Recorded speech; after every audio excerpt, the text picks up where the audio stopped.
Hi ladies and gentlemen, you're listening to BritishBoxing.net and I'm John S. Tracy, former welterweight champion of the world and the only boxer in Britain to be inducted in the WBC Hall of Fame.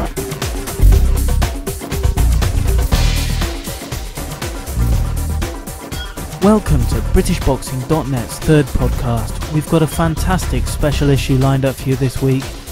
Of course, it's the big one, David Haye against Enzo Maccarinelli for the WBC, WBA and WBO cruiserweight titles. We've got footage from David himself, we've got an interview with Adam Booth, David's trainer, and then our very own Ian McNeilly and Kevin Taylor will round up everything. Moving straight on to business then, and here's what David Haye had to say a few days ago. So we're only 4 days away now from the big fight. How's your preparation going? Yeah, preparation's gone great. It's just a taper down now, taking it easy, getting ready to go to war. My body's in great shape, my weight's good, I'm feeling healthy, and I'm really looking forward to this fight. You know, a lot of people are going to this fight. 20,000 people.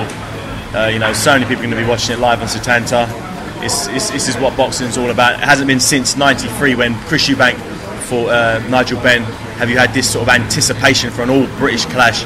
And it's going to be a reason for that, and it's because the Haymaker's going to come out firing. And people, as you said, are rightly comparing it to Benn against Eubank. But do you actually think that it would be as closely fought as that? I don't know. I think as soon as the bell goes, you're going to see some fireworks, and you're going to see Enzo stretched out. No doubt about it. He's going to get knocked out. He's going to get unconscious, and he's not going to be able to get up before the referee counts to 10. No way. I'm punching way too hard. I'm too fast. I'm a better round-all athlete in every department for him. He can't outfight me. He can't outbox me. There's nothing he can do that's better than I can. You know, no matter who, no matter what he does in the gym, means no difference. It doesn't help him on the night. What makes you so confident that you will completely annihilate him in the ring? Because I've beat better people than him. John Mark Mormek, he was the #1 fighter in the world. I went to his home turf, I beat him, and I wasn't in as good conditions as I am now. So there's no way that he's going to be able to do anything. And his trainer Enzo Calzaghe has said that if the fight did go the distance, your career would be over. If it goes the distance, he's the one whose career would be over, because he'd had to take such a beating to get to them later rounds. You know, it's going to be crumbs at the end of it. He's not going to be able to withstand the type of beat down I'm going to dish out.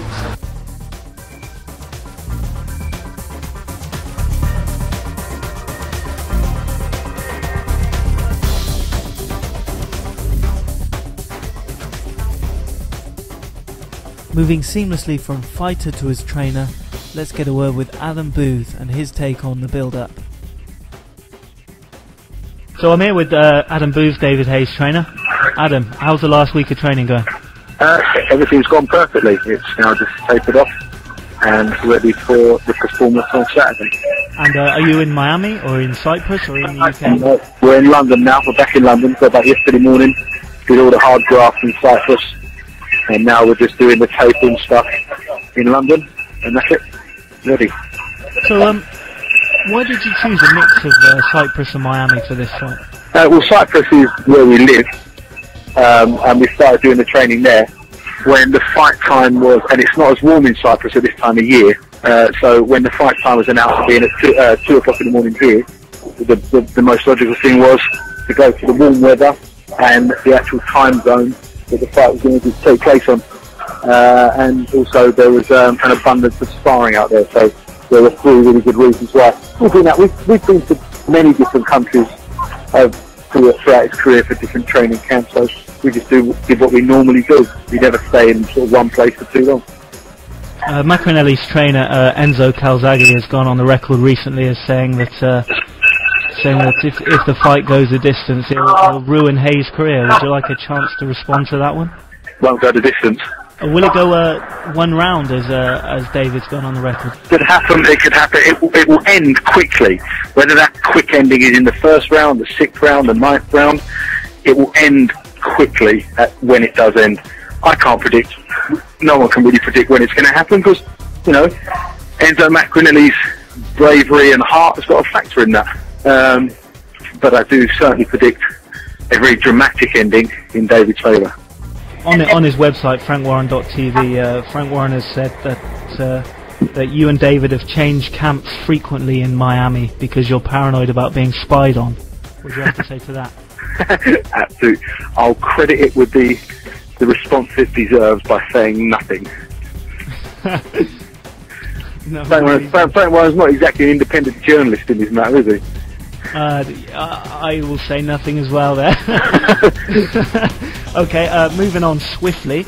I've just been watching the build-up on Setanta, 4 days to go to the fight, and they were replaying Enzo against Mark Hobson, the first fight, and I was astonished to see how easy it was to hit Enzo with the right hand. Would that factor at all in David's plans? You know, when I look at Maccarinelli, I look at improvement. He's improved over the last sort of year or so, and you know, improvement is brought about by a newfound enthusiasm because he's got training partners and a structure to his training, and of course that always gives you a little boost and makes you happy and learn things, and he has improved. And so for this fight, I just have to predict that he'll be better than he was before. Although Hobson found it easy to hit him with right hands, I'm not going to say that it's going to be easy to hit him with the right hands. I have to plan for the fact that his defence is going to be better, that he's not going to be as sloppy or as lax with his defence. But even if I had drastic improvement in my mind's eye to how he's boxed in the past, I still see him on the floor. Now against Mormek, it seemed as though you were doing some sort of punch counting in the fight. Are you going to be doing the same sort of strategy for this? No, totally different strategy. That was done specifically for a reason, because we noticed that Mormek's style was all based on getting guys. Mormek didn't like to take chances because he's compact and strong. He can pressure guys without taking chances, and what he would always do is he'd force guys into a position where they need to keep punching and punching until eventually they would lose that little edge in power. And once they'd lost that edge in power, Mormek would then take his chances and start hooking away, and that's how he invariably won all of his fights against Gurov, against Braithwaite. That's how he did it. And so what we did is flip it up on his head and say, right, we're going to aim to knock him out late, get through the first half of the fight, ahead on point, throwing as fewer shots as possible, so that when he hits peaks in his condition to come back with his response and try and pick up his own work rate, he's then going to leave the gaps, and ultimately that's exactly what happened. And I'm not trying to be smart after the calls. That was the plan.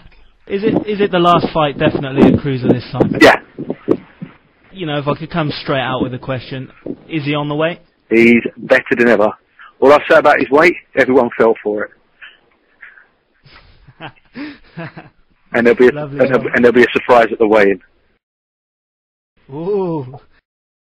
Moving on to the heavyweight thing, I know your minds are on this fight, but did you see Klitschko and Ibragimov, and what do you reckon? Disgraceful. I only watched it because it was boxing, and even then it was really painful. He had a lean-back southpaw against a lean-back big orthodox. People do realise as well that the arms are part of the target area, that you're allowed to hit people's arms. That is part of the target area. What you're not allowed to do in boxing is slap your opponent, and certainly don't slap him repeatedly. And all he ever did was he slapped his left arm constantly. Sorry, he slapped Ibragimov's right arm constantly, and it was just pathetic to watch. It wasn't a fight. It was one big guy trying to punch a smaller guy without taking any chances. Yeah, that really struck me, the fear in Klitschko's makeup. Obviously that's got to be a positive for David moving up. David's a boxer, he's a fighter, he's an athlete, and he wants to have a memorable career. My job is to assist him in training for that, managing it, getting him as much money as he can along the way, and making sure that when his career ends, that he's healthy and can have a happy life, enjoying the fruits of what he's earned. Fighting somebody like that would certainly feature as part of that plan. But obviously we're 4 days away from the biggest fight of his life so far, and so that's really where our focus is on.